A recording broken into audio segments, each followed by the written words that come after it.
नमस्कार dear students and welcome to my YouTube channel yes 400 plus. और आज हम 16 मार्च 2022 का पेपर द हिंदू से एक बहुत ही इम्पोर्टेंट आर्टिकल जो सिविल सर्विसेज प्रीलिम्स मेंस और बाकी दूसरे कॉम्पिटिटिव एग्जाम्स के लिए उतना ही आवश्यक है और बहुत इंटरेस्टिंग भी है।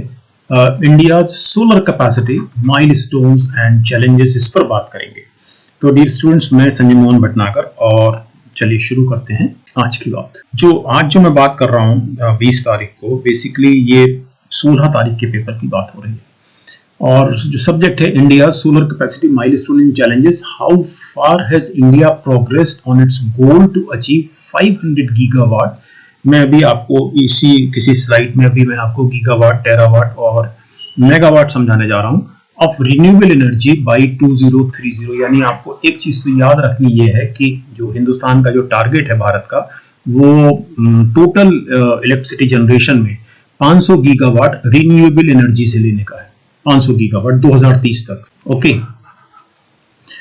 Now what are some of the obstacles that the domestic solar industry faces. तो 28 फरवरी 2022 की अगर हम बात करें तो एज ऑन 28 फरवरी 2022 इंडिया ने क्यूमुलेटिव इंस्टॉल्ड सोलर कैपेसिटी को 50 गीगावाट से सरपास कर लिया, यानी कि 50 गीगावाट से ये ज्यादा हो गई है। ओके, और इससे सोलर पावर डिप्लॉयमेंट में हिंदुस्तान की रैंक दुनिया भर में 5वीं है। Now there is limited financing for residential consumers, number 1, and small and medium enterprises. तो अगर हम रूफटॉप सोलर सिस्टम को लगाना चाहें, इंस्टॉल करना चाहें, तो इसमें फाइनेंस की जो प्रोबेबिलिटीज हैं, जो संभावनाएं हैं, वो बहुत कम है। हम चैलेंजेस पे बात कर रहे हैं। Okay, India is focus on large scale solar photovoltaic fails to exploit the many benefits of decentralised renewable energy options. Now what is the meaning of decentralised? Decentralised का मतलब आप सब समझेंगे और बेहतर तरीके से जब आप सेंट्रलाइज समझेंगे। तो सेंट्रलाइज एनर्जी ऑप्शन क्या है कि ये मेरे पास एक ये पावर प्लांट है, ये जो पावर प्लांट है ऑब्वियसली ये हाइड्रो इलेक्ट्रिक हो सकता है, ये कोल पावर प्लांट हो सकता है, ये न्यूक्लियर पावर प्लांट हो सकता है, लेकिन ये एक जगह स्थित है और यहां से फिर मेरा ट्रांसमिशन जगह जगह हो रहा है। सो this is basically centralised system. Okay, लेकिन अगर मैं डिसेंट्रलाइज की बात करूं, एक मेरा घर ये है, पड़ोसी का घर ये है, फिर एक तीसरा घर ये है, चौथा घर ये है, पांचवा घर ये, इन सब के छत पर एक रूफटॉप सिस्टम लगा हुआ है रिन्यूएबल एनर्जी का, सोलर एनर्जी का। ओके, सो ये वाला जो सिस्टम है इट इज डिसेंट्रलाइज्ड। तो पॉइंट इज क्लियर। तो इसके बहुत सारे बेनिफिट हैं, अभी हम आगे आने वाले हैं। इस सिस्टम के बहुत ज्यादा बेनिफिट्स हैं, तो उन बेनिफिट्स को हम एक्सप्लॉइट नहीं कर पा रहे हैं। क्यों? क्योंकि फाइनेंस की सुविधाएं बहुत कम हैं और अभी हम आगे देखेंगे कि हिंदुस्तान में इनका जो बेसिक इंफ्रास्ट्रक्चर है उसकी मैन्युफैक्चरिंग में भी समस्याएं हैं। ओके, अब हिंदुस्तान की जो domestic manufacturing capacity solar sector में है, जो मैं अभी आपसे बात कर रहा था, वो जो डिमांड है सोलर पावर की उससे मैच नहीं होती। तो सबसे बड़ा ड्रॉबैक या सबसे बड़ी प्रॉब्लम तो इसमें यह है कि हमारे यहाँ जितनी रिक्वायरमेंट है इंफ्रास्ट्रक्चर की, वो मीट आउट नहीं होती डोमेस्टिक मैन्युफैक्चरिंग यूनिट से। ओके, और इसीलिए 2021-22 में हिंदुस्तान ने लगभग मैं इसको पूरा बोल देता हूं, लगभग $77 billion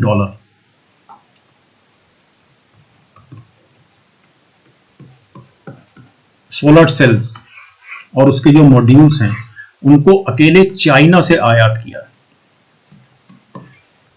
to be specific 76.62 billion, लेकिन इसको मोटा मोटा बोल देते हैं 77 बिलियन डॉलर।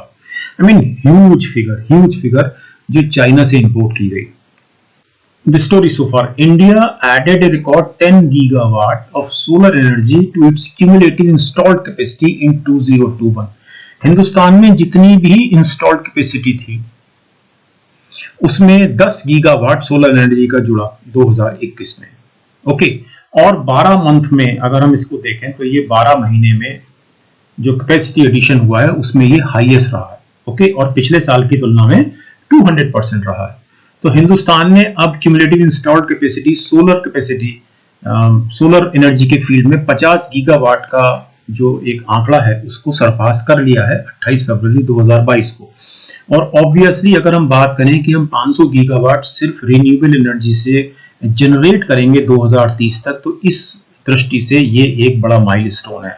और इसमें भी जो 500 गीगावाट हम 2030 तक रिन्यूएबल एनर्जी से उत्पादित करेंगे, उसमें से 300 गीगावाट सोलर पावर से आना है। I mean this is important, इसको आपको जरूर ध्यान रखना चाहिए कि ये मेरा 500 गीगावाट का टारगेट है, 500 गीगावाट, और इसमें जो 300 गीगावाट है वो सोलर से आना है, और बाकी जो आना है वो बाकी दूसरी जो सोर्सेज है रिन्यूएबल एनर्जी, चाहे वो विंड एनर्जी हो या और दूसरी तरह की एनर्जी हो रिन्यूएबल, उनसे आना है। ओके, अब इंडिया कैपेसिटी एडिशन, तो ये जो एडिशन हुआ है ये हिंदुस्तान को 5वां कंट्री बना देता है पूरे विश्व में। ओके, और ग्लोबल क्यूमुलेटिव कैपेसिटी कुल मिलाकर इतनी है सोलर के एरिया में 709.68 709.68 गीगावाट में करीब करीब 6.5% हिंदुस्तान ने उत्पादित किया है, और इस दृष्टि से हम 5वें हैं। Now even as India continues down this impressive journey, there are some areas of concern, कुछ मामले हैं जिसमें हमको चिंता करने की जरूरत है। सबसे पहली बात यह है कि ये जो 50 गीगावाट की हम बात कर रहे हैं कि कैपेसिटी हमारी इंस्टॉल्ड कैपेसिटी है सोलर एनर्जी में, तो इसमें से 42 गीगावाट जो आता है वो ग्राउंड माउंटेड सोलर फोटोवोल्टिक से आता है। ओके, यानी कि एक ये बहुत बड़ा फील्ड है और यहाँ पर हमारे पास सोलर पैनल लगे हुए हैं। ठीक, तो ये हमारे जो 42 गीगावाट है यहाँ से आता है। लेकिन जो सबसे इंपॉर्टेंट प्लेयर है इसमें वो है ऑब्वियसली रूफटॉप सोलर, जो घर की छतों पे या दफ्तरों की छतों पर लगाया जाता है। इससे मात्र 6.48 गीगावाट आता है, और 1.48 जो आता है वो ऑफ ग्रिड से आता है, सोलर फोटोवोल्टेइक के। ओके, और क्विकली चूंकि ऑफ ग्रिड शब्द आया है, मैं आपको थोड़ा सा बता देता हूं कि ऑफ ग्रिड सोलर पीवी क्या होता है। सब जरूरी है कि हम ऑन ग्रिड समझ लें। तो ऑन ग्रिड का मतलब है कि मेरे पास एक ये मेरी रूफ है और यहाँ पर मैंने बिजली का उत्पादन किया सोलर एनर्जी का, और ये सीधे के सीधे इसको मैंने यूज कर लिया। ओके, और जब मैंने इसको यूज कर लिया, फॉर एग्जांपल मैंने यहाँ पर 5 किलोवाट बिजली बनाई, जिसमें से मैंने 2 किलोवाट को मैंने यूज कर लिया और बाकी 3 किलोवाट को मैंने ग्रिड को दे दिया। सो दिस इज ऑन ग्रिड। लेकिन ऑफ ग्रिड में क्या होगा? ऑफ ग्रिड में मैं इसको ग्रिड को नहीं दे रहा हूं, ऑफ ग्रिड में मैं इसको ग्रिड को नहीं दे रहा हूं। मैं क्या कर रहा हूं ऑफ ग्रिड में? मैं कि इसको बैटरी को चार्ज कर रहा हूं।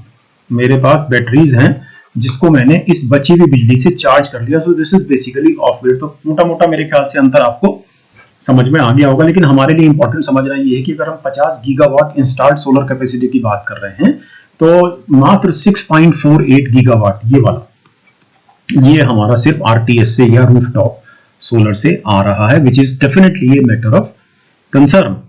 ओके, और अब वही बात है कि why is India falling short in rooftop solar installation. तो हिंदुस्तान में रूफटॉप सोलर इंस्टॉलेशन की कमी क्यों है, हम क्यों शॉर्टफॉल कर रहे हैं इसमें? तो हो क्या रहा है कि the steep rise in large ground mounted solar energy, यानी कि ये बहुत बड़ा मैदान है और यहाँ पर हमने पैनल लगा रखे हैं। ठीक, तो इसी की बात हो रही है। तो इसमें बहुत ज्यादा वृद्धि हो रही है इस एप्लीकेशन में। The steep rise in large ground-mounted solar energy is indicative of the strong push. ये obviously एक ये strong push है towards increasing the share of utility scale solar projects across the country. ये बिल्कुल ठीक बात है कि यहाँ बिजली बनेगी और फिर ये ग्रिड के जरिए इधर इधर सब ये चली जाएगी। ठीक, तो ये बिल्कुल एक strong push का इंडिकेशन है ये कि हम यूटिलिटी स्केल सोलर प्रोजेक्ट्स का जो शेयर है उसको हम पूरे देश भर में बढ़ा रहे हैं। और जो आरटीएस डिप्लॉयमेंट है, रूफ टॉप सोलर का जो डिप्लॉयमेंट है, वो मात्र 6.48 गीगावाट है 2021 में, और जो कि टारगेट था गवर्नमेंट ऑफ इंडिया का वो था 40 गीगावाट 2022 में। तो उससे तो अभी हम बहुत बहुत बहुत दूर हैं। ओके, होता क्या है कि ये जो लार्ज स्केल सोलर पीवी है, यानी कि बहुत बड़ा ग्राउंड है और यहाँ पर मेरे सोलर पैनल लगे हुए हैं, तो ये लार्ज स्केल सोलर फोटोवोल्टेइक जो है ये decentralise renewable energy DRE option के बहुत सारे बेनिफिट्स हैं, उनको एक्सप्लॉइट करने में असफल होते हैं, including reduction of TND transmission and distribution losses. Obviously यहाँ से बिजली ग्रिड में जाएगी, ये ग्रिड में जाएगी। जब ये आप इस बिजली को जब आप ग्रिड में भेजेंगे और फिर इस ग्रिड के जरिए ये तमाम दूसरी जगह जाएगी, तो इसमें TND लॉसेस होंगे, ट्रांसमिशन एंड डिस्ट्रीब्यूशन लॉसेस होंगे। लेकिन अगर हमारे पास RTS सिस्टम लगा हुआ है, रूफटॉप सोलर सिस्टम लगा हुआ है, तो बिजली वहीं बनी यही बिजली बनी, ये हमारी इलेक्ट्रिसिटी बनी और ये नीचे घर में इस्तेमाल हो गई। तो ये वाले जो हैवी लॉसेस हैं ट्रांसमिशन एंड डिस्ट्रीब्यूशन के, ये निश्चित रूप से कम होंगे। ओके, और सोलर पीवी टेक्नोलॉजी का एक प्राइमरी बेनिफिट ऑब्वियसली ये है कि ये it can be installed at the point of consumption, यानी जहां पर हम इसको कंज्यूम करने जा रहे हैं, जहां पर हम इसको इस्तेमाल करने जा रहे हैं, वहीं पर इंस्टॉल हो सकता है। तो इससे ऑब्वियसली बहुत ज्यादा capital intensive transmission infrastructure, obviously ये जो ट्रांसमिशन की व्यवस्था कर रहे हैं, ये एक कैपिटल इंटेंसिव उद्यम है, तो इसमें इस खर्चे से बचा जा सकता है। ओके, ये इसको मैं जरा बीच में आपको इंटरव्यू कर रहा हूं, ये आपके एसए के लिए बहुत इंपॉर्टेंट है, I mean civil services mains में। ओके, ये जो टॉपिक अभी हम जिस पर हम बात कर रहे हैं, तो this is not an either और सिचुएशन, मतलब ये जो सिचुएशन मैंने भी आपको समझाई है कि ये ऐसा नहीं है कि आप या तो ये यानी कि ग्राउंड वाली बात करें या आरटीएस की बात करें, ये ऐसा नहीं है। It is not an either और, आपको दोनों तरह का डिप्लॉय करना पड़ेगा, यानी आपको ये भी डिप्लॉय करना पड़ेगा और ये भी डिप्लॉय करना पड़ेगा। लेकिन अल्टीमेटली जो हमारा जो एफर्ट होना चाहिए वो ये होना चाहिए कि हम आरटीएस को एक्सपेंड करें, रूफटॉप सोलर को हम एक्सपेंड करें, हालांकि लगाने दोनों होंगे। ओके, लेकिन इशू क्या है, जो कंस्ट्रेंट है कि रेसिडेंशियल कंज्यूमर्स को और एसएमईज को फाइनेंस की सुविधा बैंक से उपलब्ध नहीं है। कौन कौन से कंज्यूमर्स और एसएमईज जो आरटीएस को इंस्टॉल करना चाहते हैं, ठीक। और दूसरी चीज ये है कि जो इलेक्ट्रिसिटी डिस्ट्रीब्यूशन कंपनीज हैं, उनसे भी जो रिस्पॉन्सेज हैं वो कोई बहुत अच्छे नहीं है, ठीक। किस चीज के रिस्पॉन्सेज, कि वो नेट मीटरिंग को सपोर्ट करें। नेट मीटरिंग का मतलब क्या हुआ कि मैंने 5 किलोवाट मैंने प्रोड्यूस की और 3 किलोवाट मैंने खर्च की, तो ये 2 किलोवाट है, ये नेट मीटरिंग में चली गई क्योंकि मैंने ग्रिड को दे दी। तो इसको भी सपोर्ट करने के लिए, उत्साहित करने के लिए जो डिस्ट्रीब्यूशन कंपनी है बिजली की, वो बहुत ज्यादा सपोर्टिव नहीं है। और इसके लिए जरूरी ये है कि गवर्नमेंट, सरकारें, यूटिलिटीज और बैंक्स वो कुछ इनोवेटिव फाइनेंशियल मैकेनिज्म को इजाद करें, एक्सप्लोर करें, ताकि लोन्स की जो कॉस्ट है, रेट ऑफ इंटरेस्ट कम होगा तभी लोन की कॉस्ट कम होगी, तो लोन्स की जो कॉस्ट है उसको कट डाउन किया जा सके, ब्रिंग डाउन किया जा सके। और ऑब्वियसली जो इन्वेस्टमेंट हम करेंगे इसमें, चाहे वो एक परिवार हो या एसएमई हो, तो उसके इन्वेस्टमेंट के रिस्क को भी कम किया जा सके। ओके, और ऑब्वियसली इंक्रीज्ड अवेयरनेस, ज्यादा से ज्यादा जानकारी and affordable finance for RTS projects could potentially ensure the spread of RTS across the scores of SMEs, यानी कि बहुत सारे SMEs और homes all around the country, पूरे देश भर में घर और SMEs में RTS लग सकें। इसमें ये सपोर्ट करेगा क्या, इंक्रीज अवेयरनेस और अफोर्डेबल फाइनेंस। ओके, और aggregating roof spaces could also help reduce overall cost of RTS installation. Aggregating roof spaces का मतलब ये है कि एक छत ये है, एक छत ये है, एक छत ये है, तो मैं इनको एग्रीगेट करके यहाँ लगा रहा हूं और ऑब्वियसली यहाँ से बिजली जो बन रही है वो घरों में जा रही है। And enable developing economies of scale. Okay, now what are the challenges to India solar power capacity addition. अब चैलेंजेस क्या हैं हिंदुस्तान के सोलर पावर कैपेसिटी एडिशन में। तो despite significant growth in installed solar capacity, इन सब के बावजूद कि इसमें एक सिग्निफिकेंट ग्रोथ हुई है इंस्टॉल्ड सोलर कैपेसिटी में, the contribution of solar energy की जो कुल हिस्सेदारी है हिंदुस्तान की टोटल पावर जनरेशन में, वो बहुत ज्यादा एक बेहतर स्पीड से नहीं बढ़ी है। 2019-20 में सोलर पावर कंट्रीब्यूटेड ओनली 3.6%, यानी कि मात्र 50 बिलियन यूनिट्स, और हिंदुस्तान की जो टोटल पावर जनरेशन थी वो थी 1390 बिलियन यूनिट। ओके, तो 1390 billion unit total power generation में मात्र 50 बिलियन यूनिट जो आया वो सोलर पावर से आया, यानी कि it was a meagre 3.6% only. अब यहाँ पर मैं थोड़ा सा आपको एक चीज मैं और बताता हूँ कि what is the meaning of 1390 या 1390 billion unit. Just try to understand this thing. So it is 1390 यानी कि 1390, और बिलियन का मतलब हुआ 1000 मिलियन, है ना, 1000 मिलियन। मिलियन का मतलब हुआ 10⁻⁶, और इसको मैंने 1000 से गुना और कर दिया। Okay, and it is unit. Point is clear.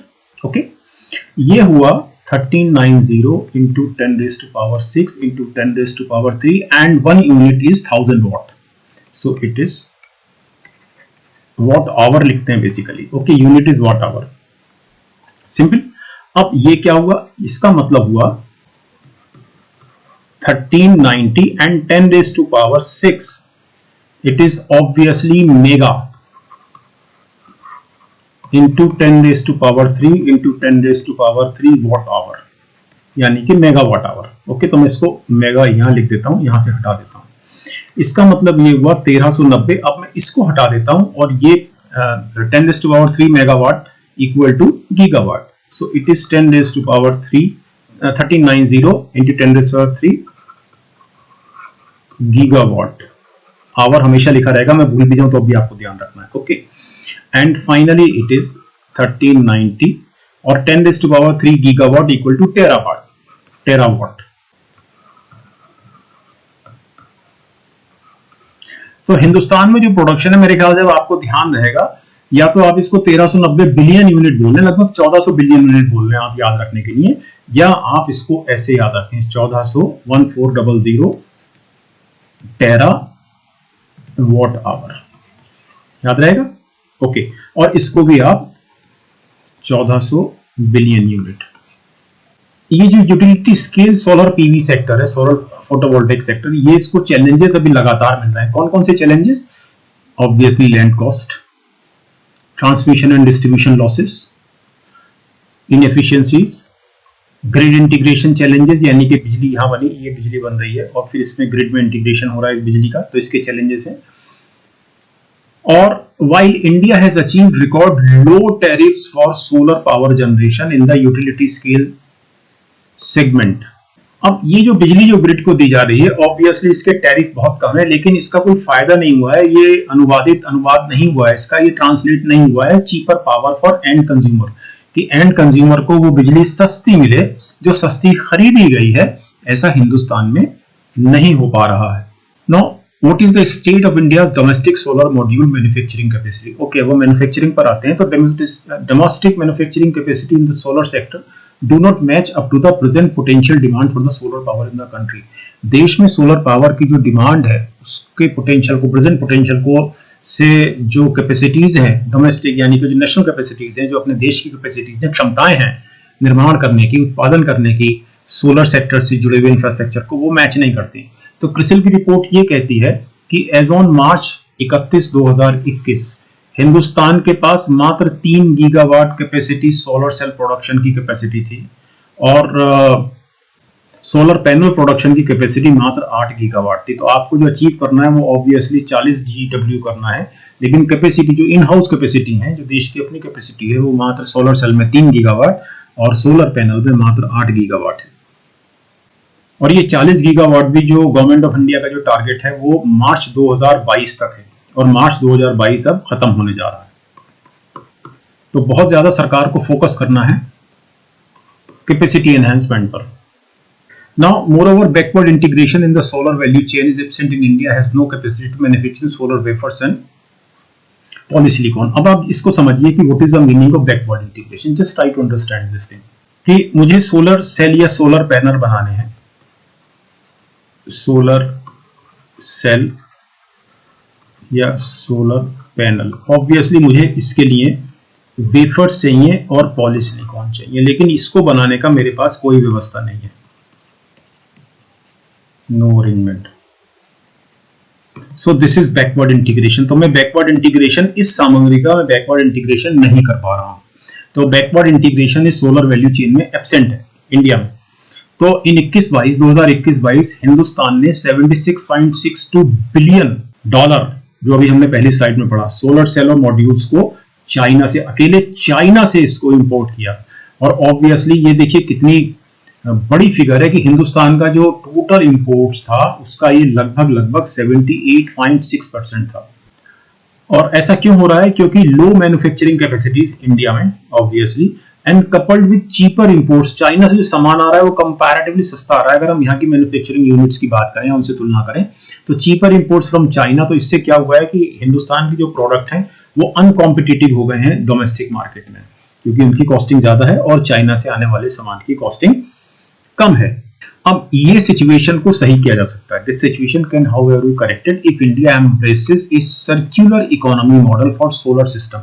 Now, what is the meaning of circular economy model? Just try to understand this thing कि ये एक सोलर फोटोवोल्टेक बना और ये वेस्ट हुआ, मतलब इसका जो इसकी कार्य अवधि थी, समय अवधि थी, वो खत्म हो गई, ये वेस्ट हो गया। तो इस वेस्ट को रिसाइकिल और रीयूज अगर कर लिया जाए इस सोलर पीवी सप्लाई चेन में, तब हमारी चाइना पर डिपेंडेंस कम हो सकती है। This is circular economy model. Okay, simple कि हमने इसको रिसाइकिल किया और ये फिर से यहाँ बनने के लिए आ गया, फिर वेस्ट हुआ, हमने इसको फिर से रिसाइकिल किया, and so on so on so on. So this is circular economy model. Okay, और by the end of 2030 India will likely produce nearly लगभग कितना metric ton solar photovoltaic waste Hindustan produce करेगा? 34,600 metric ton. It's a huge figure. Okay, और international renewable energy agency IRENA IRENA ये estimate करते हैं कि जो रिकवरेबल मटेरियल है फ्रॉम सोलर पीवी वेस्ट, जो रिकवरेबल है यानी कि जिसको यूज किया जा सकता है, उसकी ग्लोबल वैल्यू जो है वो $15 बिलियन से भी ज्यादा होगी। तो ये एक बहुत ही एक अच्छी अपॉर्चुनिटी है कि हम इस सोलर पीवी का जो वेस्ट है उसको हम रिसाइकिल और रीयूज करें।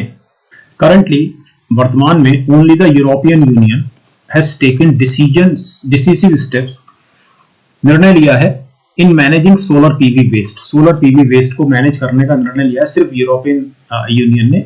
India could look at developing appropriate guideline, यानी कि संगत गाइडलाइंस को, संगत दिशा निर्देश को डेवलप कर सकता है Hindustan around EPR। Now what is the extended producer responsibility? EPR का मतलब यह है कि जो मैन्युफैक्चर है, सपोज ये किसी ने सोलर पीवी का सोलर सेल बनाया, एक छोटी सी बात करते हैं, ये सोलर सेल बनाया और ये सोलर सेल जो है इसको बेचा गया। मैंने सपोज एक अपना रूफटॉप लगाया तो मेरे को बेचा गया। जब इसने काम करना बंद कर दिया, इसकी एंटायर लाइफ साइकिल पूरी हो गई, तो इसको फिर से यही खरीदेगा। तो ऑब्वियसली ये एक्सटेंडेड प्रोड्यूसर रिस्पॉन्सिबिलिटी हुई।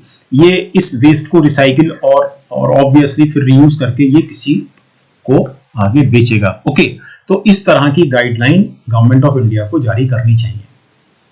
तो इससे क्या होगा कि डोमेस्टिक मैन्युफैक्चरर्स को एक कॉम्पिटिटिव एज मिलेगा and it will go a long way in addressing waste management. और ऑब्वियसली इससे जो वेस्ट मैनेजमेंट से जुड़े हुए मुद्दे हैं वो भी संबोधित होंगे और जो सप्लाई के साइड कंस्ट्रेंट्स हैं वो भी संबोधित होंगे। Now, what are the key takeaways from India's solar story? India has grown from strength to strength in overcoming barriers to achieve 50 GW milestone in February 2020. तो हिंदुस्तान ने धीरे धीरे ये माइलस्टोन प्राप्त किया है और रास्ते में जो इसके बैरियर्स आए हैं, जो बाधाएं आई हैं, उनको ओवरकम करते हुए। Okay, so the destination is clear. तो हमारा जो लक्ष्य है वो बड़ा क्लियर है and the journey is progressing, और ऑब्वियसली इसमें प्रगति हो रही है। As India attempts to deal with some of the shortcomings identified above, और ऊपर जो कमियां बताई गई हैं, तो गवर्नमेंट ऑफ इंडिया ऑब्वियसली इसको डील करने में प्रयास कर रही है। India solar story will continue to provide important lessons. तो हिंदुस्तान की जो सोलर स्टोरी है वो ऑब्वियसली प्रदाय करती रहेगी important lessons for other developing countries also that are looking, जो देख रहे हैं to transition to clean energy की, वो क्लीन एनर्जी की ओर जाना चाह रहे हैं। Okay, And finally, in addition to an impressive domestic track record, तो ये impressive domestic track record जो है, इसके अलावा इसके साथ साथ through the International Solar Alliance ISA, अब जो हिंदुस्तान और फ्रांस ने एस्टेब्लिश किया, कॉन्फ्रेंस ऑफ पार्टीज 21 into 2015 में, ये 2015 में जो COP21 हुआ था, तो जस्ट इंटरवीनिंग COP 1995 में शुरू हुआ, 1995 में कॉन्फ्रेंस ऑफ पार्टीज, और ये हर साल इसकी बैठक होती है। ओके, तो ISA को एस्टैब्लिश किया इंडिया एंड फ्रांस ने। तो इसमें अब हमारा there is a global platform, obviously ये वाला we have a global platform to bring countries together, ताकि हम दूसरे देशों को साथ ला सकें, to facilitate collaboration on issues. उन इश्यूज पर हम कोलैबोरेशन को फैसिलिटेट कर सकें। कौन से इश्यूज पर? Mobilising investment, capacity building, program support and advocacy and analytics on solar energy. Okay, और finally technology sharing, देश एक दूसरे के साथ टेक्नोलॉजी शेयर करें, और obviously finance could also become important aspects of ISA in the future, allowing a meaningful cooperation between countries in the solar energy sector, ताकि solar energy sector में जो देश है उनमें आपस में एक मीनिंगफुल संवाद या सहयोग कायम हो सके। तो thank you very much dear students, और अब मिलेंगे एक नए वीडियो के साथ द हिंदू से किसी ऐसे समाचार को लेकर या किसी ऐसे एडिटर को लेकर जो आपके परीक्षा के लिए, खास तौर पे सिविल सर्विसेज प्रीलिम्स के लिए और ऑब्वियसली देन फॉर मेंस के लिए भी आपके लिए वो उपयोगी हो। तो नमस्कार डियर स्टूडेंट्स, मिलते हैं नेक्स्ट क्लास में। और यदि आपको कुछ मुझे मैसेज करना है तो आप मुझे इस टेलीग्राम चैनल पर निश्चित रूप से मैसेज कर सकते हैं। ये चैनल सिविल सर्विसेज मेंस के ऑप्शनल मैथमेटिक्स के लिए है। ये मैथ्स की एक वेबसाइट है जो मैं चलाता हूँ, और ये एक यूट्यूब चैनल है जो बिटली डोमेन पर है, लेकिन ये भी ऑब्वियसली मैथमेटिक्स के लिए है फॉर कॉम्पिटिटिव एग्जाम्स। तो मिलते हैं डियर स्टूडेंट्स नेक्स्ट क्लास में।